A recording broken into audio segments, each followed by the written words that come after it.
What I use instead is I love this little book, this completely blank, and I just write down, and I have trained myself to not go back and try to read what I did the day before.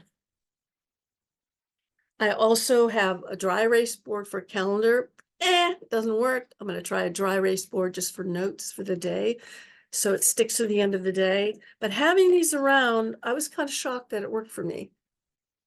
This is the closest thing that I have to the Business Siren Handbook. Get that if you don't have it. It's really pretty much the most awesome thing I've ever done, which is all of the stuff I'm talking about in feminine energy, but in the workplace and at your work, so that you can stay in feminine energy and get so much more love from men. So you're not cutting yourself in half. You're all whole as a feminine energy person. So the evolutionary to-do list is a big part of that. The evolutionary to-do list is a messy way to keep track of your tasks and time, and to make those a function of your life. What I don't have in there is calendar. So I think I should do a whole little program and attach it to it about how to calendar that, how to expand on it, how to put what you want to do, what makes you feel good, first and foremost on your calendar, which none of us do. So how to do that. So that's something I'll talk about another time, but this is how I am working now. And I also got a paper little calendar book that I used to use years ago. And I'm putting in the things that are important to me, my sport groups, my meetings with you, my hangouts here, being with people that I want to be with, and how work fits into that. So we can talk about it another time.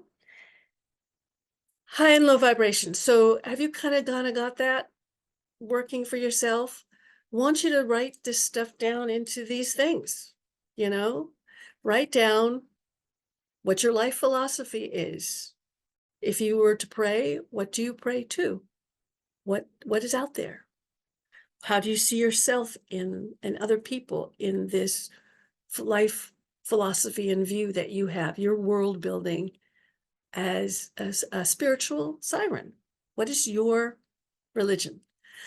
Laura Nero long ago wrote a great song that I love, but she was talking about love and loving this man, and she said, "Feels like religion to me." She sings. I never forgot that, and it stuck. It's like each of us really have our own religion. Consider that. What is your religion? Put together the pieces for yourself. If you don't fit in, I am prayer. That's big, and yes, in the program I kind of expand on what that is. In the first video here, I talked about, what is your view? What is everything? For me, we are all one. We are all the same. We're all molecular. We are all connected. Everything for me is consciousness. Everything is conscious. Everything is sentient, even the grass, even the rug. Makes it so much easier for me. Everything is sentient. Makes it easier for me to be kind and compassionate. I start when I feel that everything is sentient. The objects I touch, I can feel myself let go inside. And so that's how I operate. I want you to find what makes you feel comfortable in your skin and in this world. It's going to be your unique, the religion of you, the spiritual view of you, and then find ways to go into that to feel good. And we talk about prayer, but for me, we are all connected. Everything, we are all connected. And that connection is love. So if I call love, then when I lose a man, when he walks away and I feel crappy and crunchy, feel that crappy, crunchy, self-blame, just let it happen. Feel it. And notice when you're in your head trying to lay that on yourself and what you feel. They are very different. I want you to learn to discipline your sensibilities to know when you're in your head making judgments and when you're in your body feeling your emotions. And I want you to always choose the emotions over the mental stuff. Always choose the emotions. In other words, I'm judging because I feel sad. I feel grief. I feel horrible. I feel so much pain. I feel pain for the world. I'm a sensitive. I pick up everybody's emotions around me.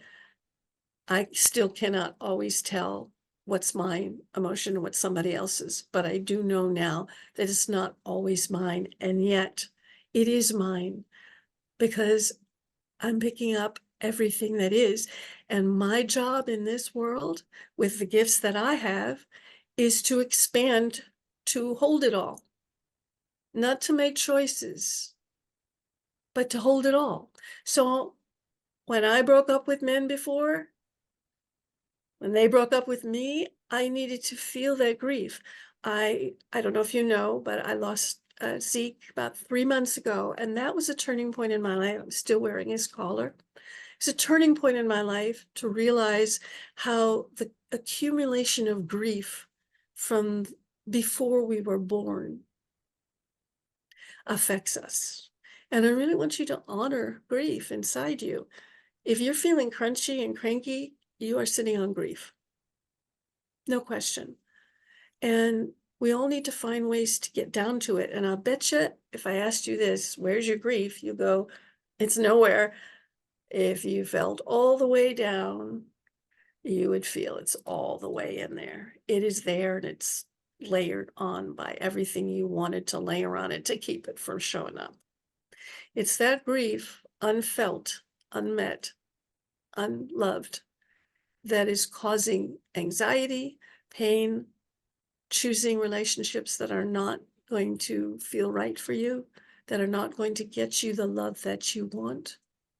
And so I guess the message here is being a spiritual siren is being willing to make a worldview of your very own, to call that the religion of you, to build rituals around it for grief and joy, rituals, jewelry, things you hang on the walls that feel good to you because your religion needs to feel good. It needs to completely and absolutely leave guilt, shame, blame in the dust and go into a deeper place of love for everyone and everything that exists. And yes, you have to feel the pain of everyone and everything that exists. That's the bad part. On the other hand, once you feel that, then you move into kindness and compassion for yourself. And then you start to inch up to what do I want? Oh, that tree is beautiful. Oh, that flower, I'll plant a flower. And before you know it, you're moving up the scale to feeling better. And that's what a spiritual siren is, moving up the scale of energy to feeling better from feeling not better. And the difference is, even though you're, let's say, moving up a scale, let's say we're moving not up a scale, we're moving into expansion. How's that? We're changing it. Do the thing I've always taught you, which is put your arms out to the side and imagine that you can actually touch with your fingertips the walls on either side of you. You'll notice that you can touch them. Now touch the mountain on one side and the ocean on the other. Take your time. You're going to have to breathe, but you can feel it. This expansion encompasses everything. And that is what a spiritual siren is, building your ability to hold the space for all the molecules of your body and all the feelings and emotions that are created in your body uniquely because you are human. But most animals feel emotions. And stop dissing them, stop making them bad and unvaluable. They are part of your makeup. How can you make your religion feel good if you don't feel good most of the time? I would love to coach you actually one-to-one. So maybe we'll do something where I can actually when we end this, maybe if you'll stay, we'll open it up personally, because this would be public, and I don't want to go with all that. But stay and we'll work through that. And if you would allow a video, that'd be awesome. So how can you make yourself feel better? Go for the want, go for the love. Notice the blame, the shame, the grief, and feel it. Go down into it like it's the soup. Go into it. Don't ignore it. You can't just leap levels. You've got to feel the bad. Can you do that, my dear? It takes huge amount of courage. Feel the ick. I promise you, once you get used to it, you will feel it, and then it will dissipate. It will say, thank you for feeling me. Thank you for giving me love. There are parts of you, voices of you that live in that muck. They live in the grief. It is part of you, not just people out there in the world. Parts of you are those people in the world, live inside of you.